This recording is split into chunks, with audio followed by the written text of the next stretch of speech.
to order the July 18th, 2024 meeting for the Board of Adjustments. Brian, will you take the roll? Steve Matheson. Here. Susan Whitehead. Here. Nikki Bishop. Here. Rich Livingood. Here. Stephanie Steffen. Here.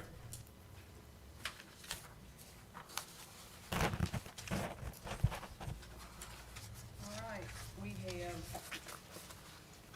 minutes from 2 meetings to approve. So first, we need to approve the minutes from the regular meeting of July 20th, 2024. Do we have any additions or changes to those minutes? We have a motion to approve the minutes. Motion to approve. Second, Second the motion. Brian? Steve Matheson. Yes. Susan Whitehead. Yes. Nikki Bishop. Yes. Rich Livingood. Yes. Stephanie Steffen. Yes. And then we have minutes to approve from the special meeting that was held on June 25th, 2024. We have a motion to approve. Motion to approve. Second? Second. Go ahead, Nikki. I second it. Brian? All right. Steve Matheson. Yes. Susan Whitehead. Yes. Nikki Bishop. Yes. Rich Livingood. Yes. Stephanie Steffen. Yes. Okay, first I'll explain how we're going to conduct the meeting. The city will give a brief description of the case, and then we will take testimony from the applicant and anyone who wishes to speak on the matter. Please come to the podium and give your name and address. If you plan to give testimony, please raise your right hand to be sworn in. Okay, I solemnly affirm that the evidence I shall give shall be the truth, the whole truth, and nothing but the truth. Yes.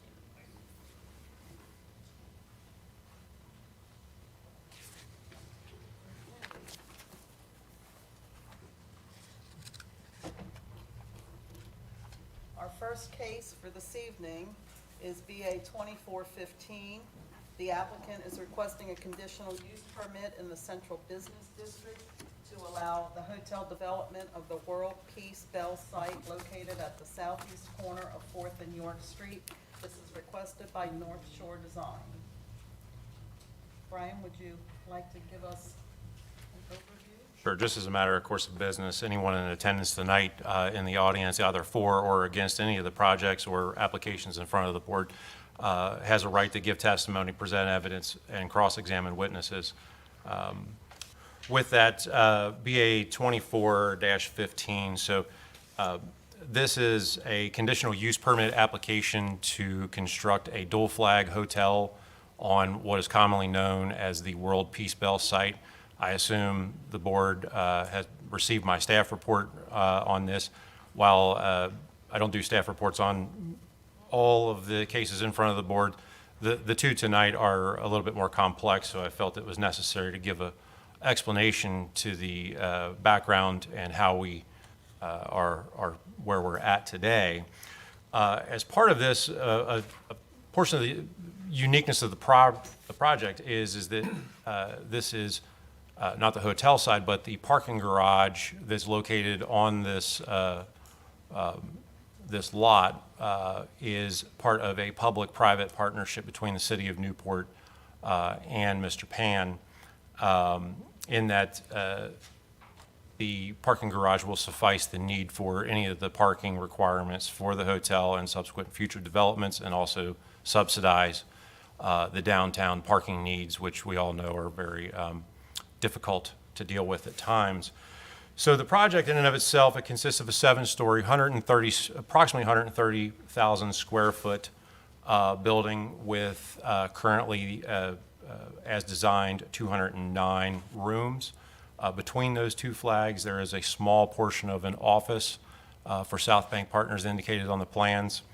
And then future parts of the development will come later. That is not in front of the board tonight is a proposed office building that faces Monmouth Street. Again, that is not in front of the board tonight. On the screen and in your board staff report are some renderings. Those are subject to change. They are still going through design review board process. However, as most people, I'm sure the board probably knows this, there are some requirements that the hotel flags have of appearance and that of these hotel buildings. So they do have to fit within certain parameters of size, number of rooms, and a general overall look of that. However, they've done a nice job of fitting this into the context of our downtown area with setbacks and scaling, massing, height, and all those things. So this isn't a super tall building. It is 7 stories tall. However, it does fit the site well.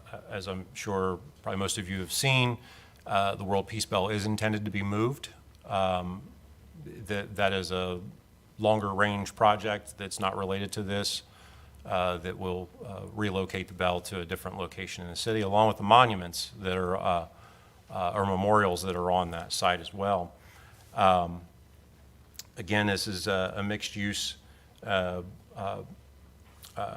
type of project, a little bit of office in it. And part of this, the reason why it's in front of the board tonight is that conditional use permit, as it's listed as conditional use in the CBD. In your staff report that I gave out, some of the reference for this project, there are several comments and references to this project and the downtown area in the comprehensive plan, specifically calling out the hotel use on this site as well as the parking garage. So it fits well within the comprehensive plan for the city. As with many other conditional use permits that this board has seen over the years, conditional uses are much like permitted uses, except for it gives the Board of Adjustment the ability to place conditions if those conditions are set forth in the text of the zoning code, or if a special circumstance warrants a condition being placed on that project.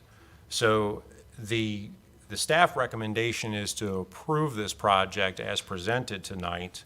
There's been a lot of work and a lot of back and forth going between the city staff and the project owner, Mr. Pan, and the design professionals at North Shore.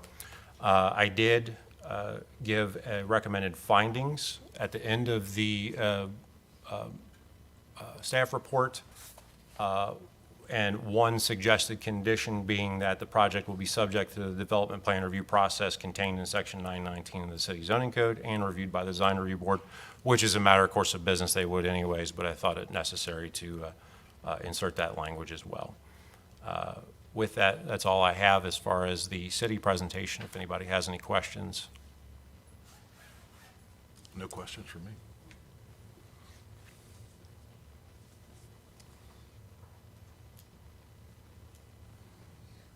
Okay, would the applicant like to address the board? Madam Chair, members of the Board of Adjustments, I'm Jim Parsons, along with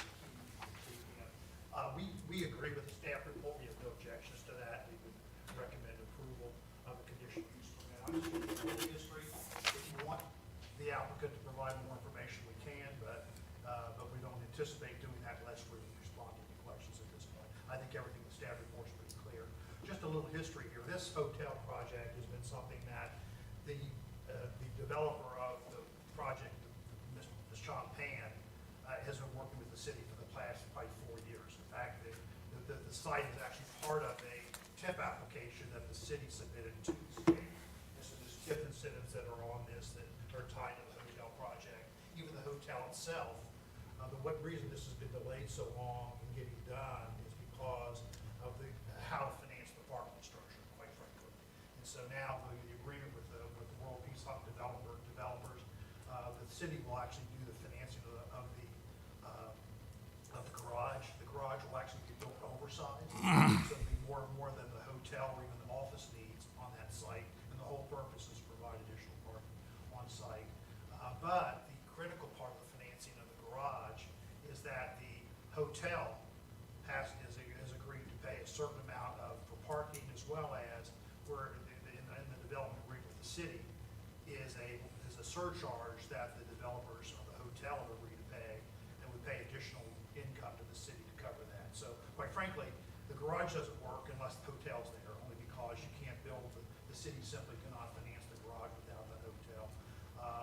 as noted in the staff report, this is right, this is very consistent with the comprehensive plan. In fact, this has been on the books for the city for years. It's just simply a situation that technically, within the central business district zone, you need a conditional use permit to build a hotel.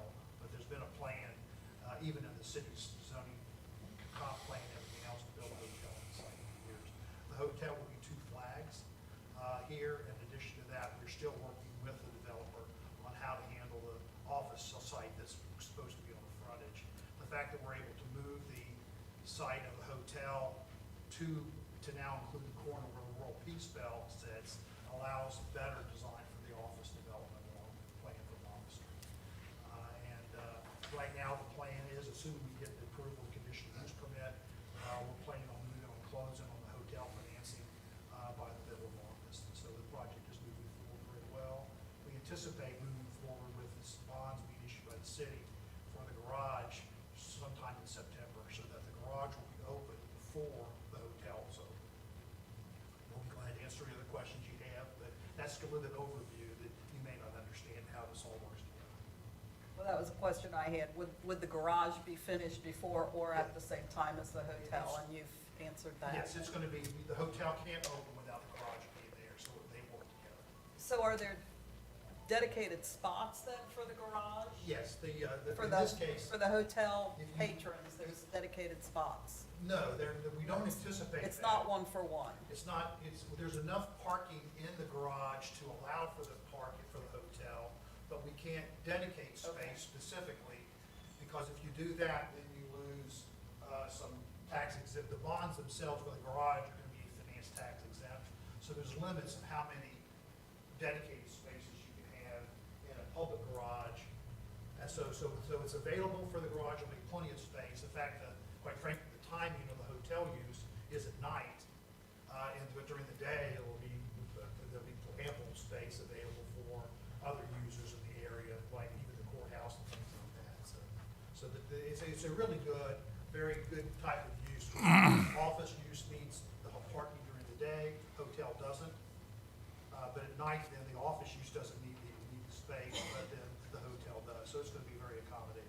And there's significantly more open spaces available than the code requires for the hotel or the office development site.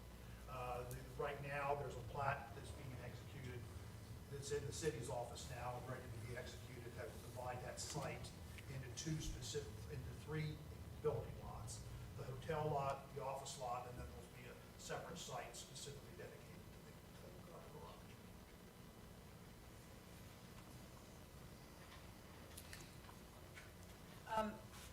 When I squinted at the drawings, people will actually can enter from the garage into the hotel. Is that what I saw? Yeah, there's actually, That's nice. I didn't mean to cut you off there, but between the lots, the 3 lots being created, there are easements and accesses so that the office itself will be able to access the garage site.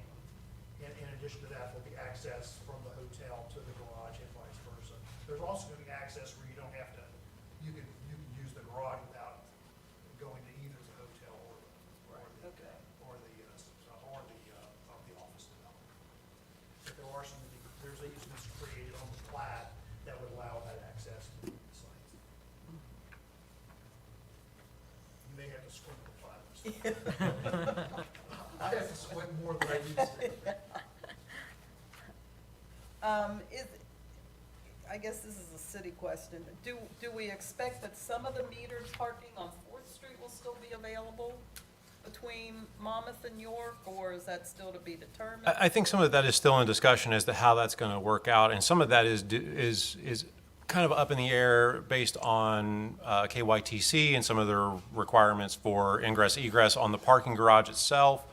Some with the hotel itself on drop off and different things. Right. So those are things that we're going to have to work through internally as it moves forward and do whatever makes the most sense. I imagine that a lot of the on-street parking will still be retained, especially along York 5th and along Monmouth.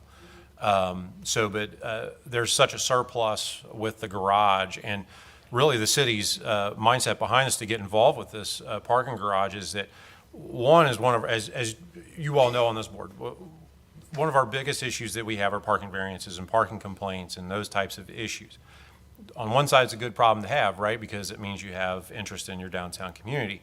So the city's mindset is to really get involved in this, try to, instead of having a surface lot, which Mr. Pan certainly could have built this with a surface lot, is to supplement this, bring in some additional parking, and really make this a great project, and help the downtown area with that, without just a simple surface lot.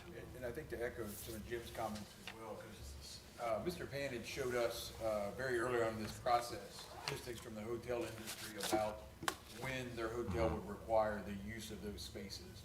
And really, statistically, until about 9 or 10 o'clock in the evening, there's very little demand from the hotel users. So this essentially allows us to double dip on the parking there. Mm-hmm.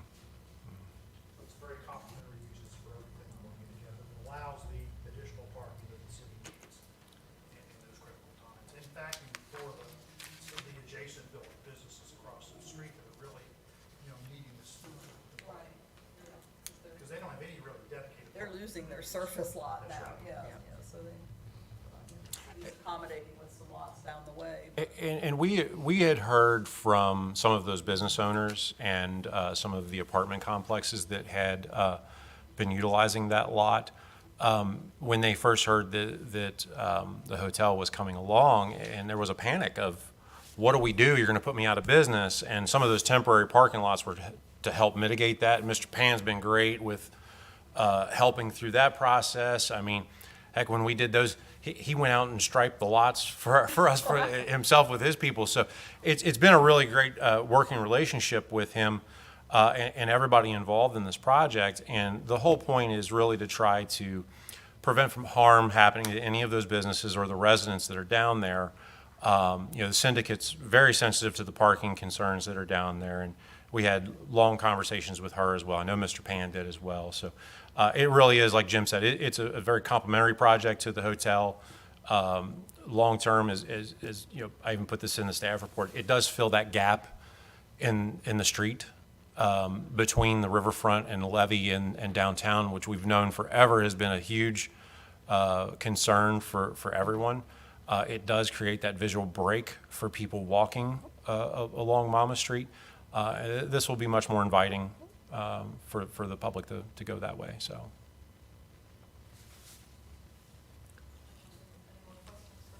Not me, thank you, Jim. Is there anyone else that wishes to speak on this matter? Does anybody have anything? One last thing, just to put into the record before the board begins deliberations, is I would like to reference specifically the city's 2020 comprehensive plan, the references to the hotel and redevelopment of the site on both pages 77 and 87. Again, this is referenced all over that document, but specifically on those 2 pages that speak of a 7-story hotel along this area with a parking garage.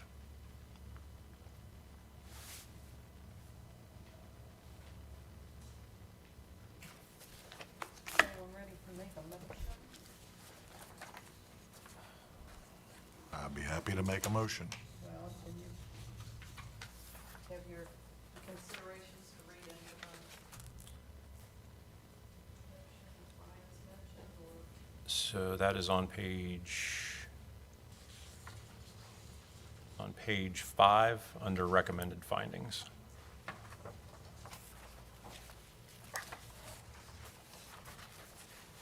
You have one, Rich?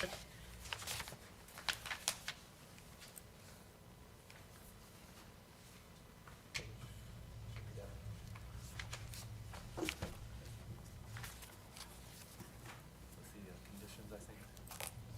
Yeah, I think it's about here, the conditions. Recommended findings? So is that the page with, it has a picture of the West Side Cafe at the bottom? Okay, so, yeah, so if you, in your Summarize motion, that for us. if you can, the beginning of this is all statutory language. if you can read that into the record as part of your motion, that'd be great. Okay, I make a motion to approve case number BA 2415, grant a conditional use to allow construction of a motel as listed and requested. By granting this conditional use, this particular location is necessary or desirable to provide a service or facility which will contribute to the general well-being of the neighborhood or the community and will not, under the circumstances of this particular case, be detrimental to the health, safety, or general welfare of persons residing or working in the vicinity, or injurious to property or improvements in the vicinity, and will comply with all regulations and conditions specified in the official zoning ordinance, as well as the adopted comprehensive plan for the city of Newport, Kentucky for such building and use, with recommendations also that the proposed building and use of the particular location is necessarily or desirable as a service and facility to the community, with the condition this project will be subject to the developmental plan review process contained in section 919 of the city's zoning code and reviewed by the design review board. How did I do there? If I can make one suggestion that you referenced that the applicant has established by a preponderance of evidence. That the applicant? Yeah, the first sentence underneath that, where it says recommended findings, I think we may have missed that first sentence. Okay, I that's just want to oh, the applicant has established by preponderance of the evidence. There you go. Do you need me to read the evidence? You're good. I just want to make sure that sentence was in there just for the record. Okay. That's all. Thank you. Good. Rich, I think you mentioned motel instead of hotel. Okay, make that correction, yes. I second the motion. Okay. Steve Matheson. Yes. Susan Whitehead. Nikki Bishop. Yes. Rich Livingood. Yes. Stephanie Steffen. Yes. Thanks, guys. Appreciate it. Thank you. Have a good night.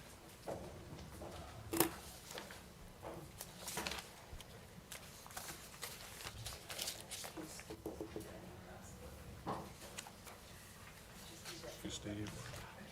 You can hand it back, yeah, that's fine. You're more organized than I am. You did very I well. was gonna say, it's I got don't- my notes on it, so. My 6-year-old was in the room with the printer and all my pages were totally discombobulated. So I am discombobulated. All right. All right. Our next case is BA 2416. The applicant is requesting a conditional use permit in the R3 zone to operate a restaurant bar on the first floor and on the second and third floors to allow short-term rentals at the property located at 438 West 11th Street in Newport, Kentucky. This is requested by Albert Fetters, WSC Newport LLC. So this is the building known as Westside Cafe. It's been vacant for a period of years. If the board knows of Mr. Fetters, he owns the car barn across the street. He's done significant amounts of work to that building to bring that back to productive use over the years. Very familiar with Mr. Fetters. Unfortunately, Albert couldn't be here tonight. I just spoke with him before the meeting. He did send some folks in his place, and I'm very familiar with the project. I've been talking with him for quite some time about this as well. So this is a full renovation of the entire building, and the first floor use, as presented, is intended to be a restaurant bar type of use, which Westside Cafe has historically been used in similar fashion. The upper floors is his vision for this was really to bring back the old feel of the inn that was in this building for a long time. Obviously, probably much nicer finishes than what it was at some point in time, I would assume. So it consists of 10 hotel-type rooming units set up, and while the R3 zone does not permit short-term rental or a bar type of use, that's where this adaptive reuse provisions in the code really come into play. And this is intended to prevent the abandonment of buildings and to reutilize those buildings that are not necessarily conforming to the zone in which they reside.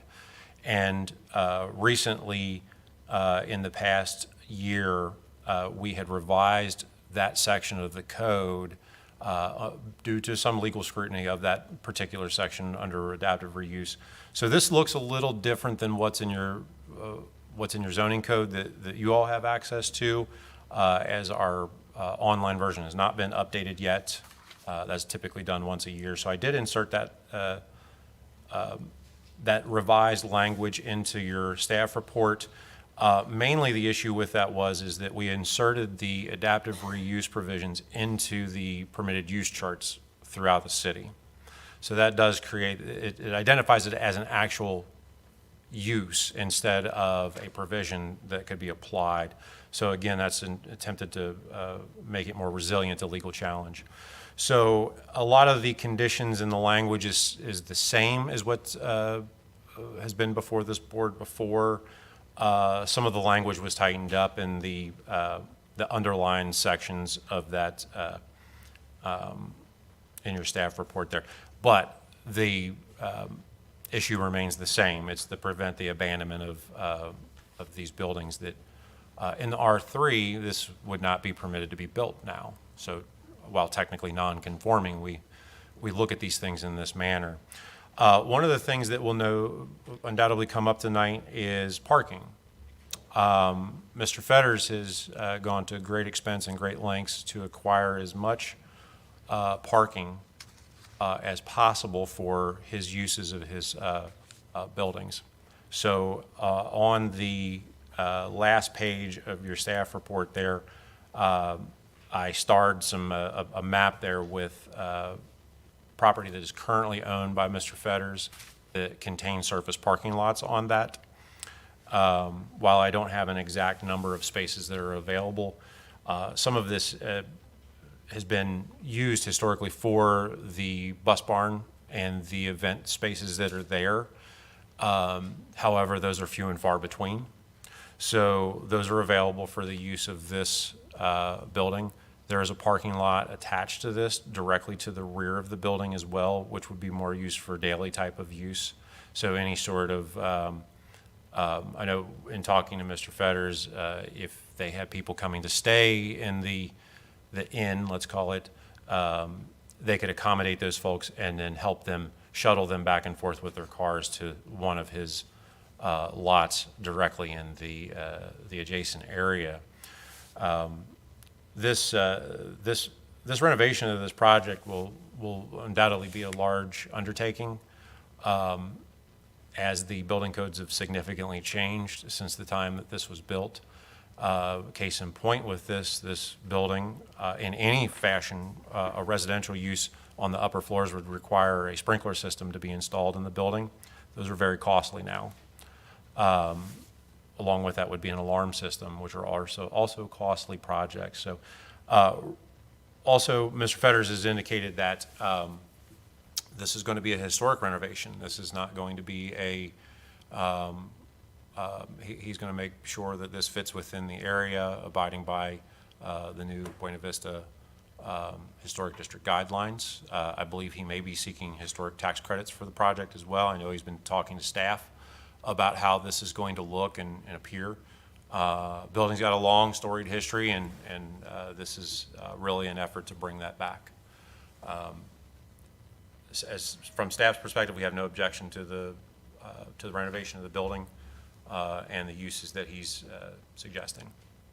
So, that's all I have. If the board has any questions for me before hearing from the applicant. I have no questions for you, Merle. Would the applicant representative like to approach the board? Yes, ma'am.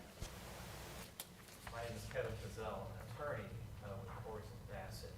With me is Joe Bear, who is an associate with the applicant WSC Newport, as well as Mr. Fetters. I appreciate Mr. Steffen's comments, and I really have nothing to add. Happy to answer questions if the questions drill down too much in detail. Call Mr. Bear here. questions from me. I was interested in that you will provide shuttle service, is that correct, if need be? Ma'am, may I bring Mr. Bear up? He may be able to answer some of those. Just read your name in for the Sure. record. Joseph Bayer, I work for Mr. Fetters. So we own the lot directly behind the building, as Mr. Steffen said. We also own a lot catty corner, which is next to the car barn. So it would be the closest two areas that we would have people that could just walk across the street or across the alley and go right into the building. For larger events or when the restaurant is packed, we would do shuttles to a lot that we own on the other side of the car barn. So shuttles would be as needed, probably Friday or Saturday nights when it's busy. But we anticipate most of the traffic, Mr. Steffen instead could probably park and walk, just walk right over. The two lots that are available, just within walking distance, how many vehicles do those? Oh, man. I'm an engineer, but I've not done a parking study. I would say catty corner lot, maybe 12, and the one behind the building, probably the same, 25, 30 cars maybe. But that's a guess. But yeah, we've done more than accommodate the 10 units for the short-term rentals, and then would accommodate staff, definitely, and then some parking for the restaurant itself, so. Well, so the idea is to encourage people that are coming to this location to either do some sort of valet parking or to park in these lots that are adjacent to the building. That's right, That's- yes, that's right. Because I know with the car barn, I was on the board when that came up, and, you know, parking for that facility could be a real bear, and I know he was doing a lot of valet, and I guess that's worked out. It has. We really, from the, I think at the initial, because it was so new and it also was during COVID, when Albert had first started having events there. And I don't think he had access to all of the lots at that time as well. So, but since, we've had 0 complaints on any of the parking down there. And so I just did a quick count on the aerial. The one directly behind the building has 13 spaces. The lot directly across, if you only counted just single pull-in, it's 12, but I've seen those double stacked before. So it'd actually be 24 if that is like a valet lot type of situation. Then there's a lot that faces on Lowell that has way more than that. 2, 3, 4, 5, 6, 7, 8, 9, 10, 20, 30. There's about 40 spaces that faces Lowell. So as with a lot of our projects here, there's a shared kind of concept with parking because they all don't need parking at the same exact time. But I think the shuttle service idea is that, let's say that there's an event at the car barn and there's a crowd at the bar and the inn is full. There's plenty enough space within walking distance and within range of a shuttle or some other means, valet, however, to accommodate the parking needs here. So just between those 3 lots, that's not counting the other ones, so you're 25 plus 40, you're 65 spaces within very short distance. That's within walking distance there. Yeah. And this is a provision over and above residential parking, is that correct? Yes, ma'am. Correct. Or above residential. It's, Or I guess, additional parking, yeah, spots. Yeah. it's not going to affect the residents' Residential, parking. yeah. The Okay. idea is that you're not Yeah. impeding on Right. the residents that have to park on the street. That would be the chief concern of many people, yeah. Yeah. We have the lots currently. The residents can't use any of those lots. And I do know that some of the other users in this area have also worked out shared arrangement parking deals with each other. And I know that Albert and Mr. Lewis at the New Riff at points in time have worked out arrangements with that. I don't know if those still exist, but you know, there is a sense of cooperation down there between these business owners, which is great. You know, we will see future developments come through this area, no doubt, and which is great. But at the same time, you know, you got to park your customers, right, without affecting the residential neighborhoods. But I think Albert's done a nice job of making sure that that is taken care of. And for board's edification as well, I think the very first event, they had the car barn, and there was, some feedback in the community in a negative way about parking, and we had conversations with their fetters, and we have never had a single issue after that event, so I don't anticipate that being a problem here. If the board, or those on the board remember, the recycling facility that faced Lowell, that was not so pleasant to look at, Mr. Fetters acquired that. The city did a lot of work to move that use as well. So that's worked out well. He does control that property also, which those numbers aren't even included in that 65. Anybody have any other questions for our Not me. Thank you. Does anyone else wish to address the board? All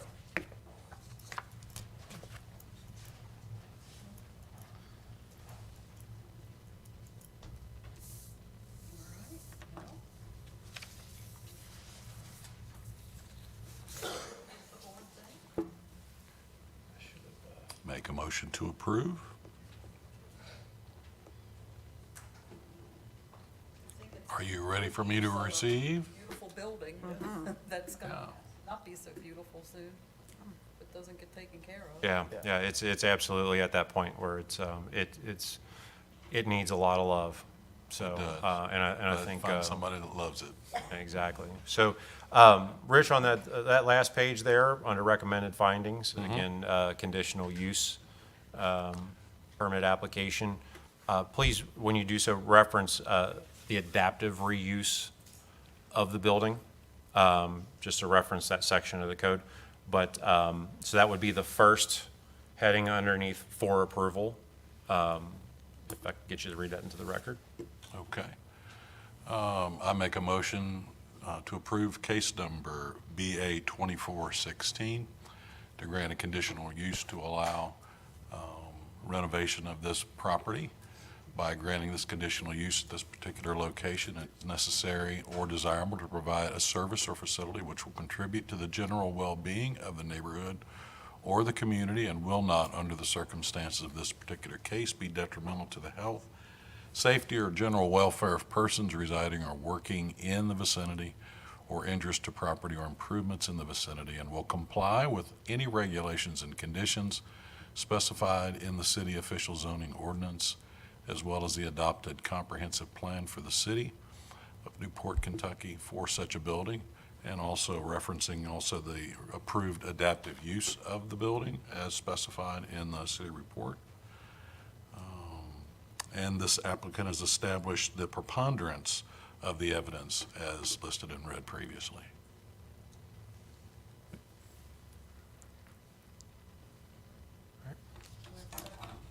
I'll second.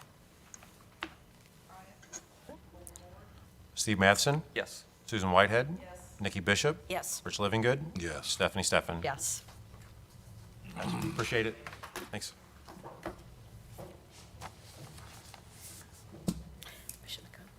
Motion to adjourn?